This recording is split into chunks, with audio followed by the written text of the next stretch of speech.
আশেপাশের যে বিল্ডিংগুলি এটা একটা আবাসিক এবং বাণিজ্যিক, এখানে বেসমেন্ট রয়েছে, এখানে প্রচুর দোকানপাট রয়েছে, সবগুলো আপনার শাটার দিয়ে আটকানো, তারপরে আপনার ক্রসিবল গেট রয়েছে।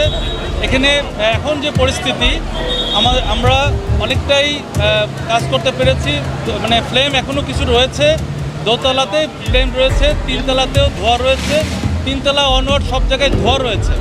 ধোঁয়াটা সব থেকে বেশি, যার কারণে কাজ করতে আমাদের বেগ পেতে হচ্ছে, কারণ এখানে ঝুট গোডাউন এবং এখানে অন্যান্য বিভিন্ন মালামালও রয়েছে।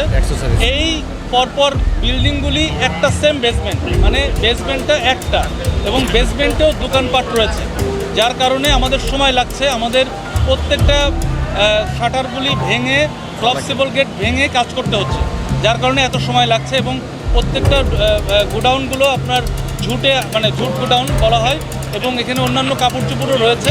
তো এইসব মালামাল আপনার সরাতে এবং ভিতরে সোর্সে, আগুনের সোর্সে পৌঁছানোর জন্য আমাদের একটু বেগ পেতে হচ্ছে, সময় লাগছে। তবে আমরা আশাবাদী যে এটা আগুনটা আমরা কনফাইন করতে পেরেছি। নিয়ন্ত্রণ এখনও হয়নি, তবে আগুনটাকে একটা জায়গায় কনফাইন করা গিয়েছে, এটুকু আমরা বলতে পারি। আমরা চারিদিক থেকে অ্যাটাক করছি যাতে করে আগুনটা আর লিঙ্ক আপ হয়ে অন্যান্য বিল্ডিংয়ে না ছড়িয়ে যায়। এটা আমাদের প্রথম কাজ ছিল, আমরা আগুনটাকে কনফাইন করতে পেরেছি, এটুকু বলতে পারবো। আর কিছুক্ষণের মধ্যে ইনশাল্লাহ একটু সময় লাগবে, তবে আমরা নিয়ন্ত্রণের দিকে আগাচ্ছি।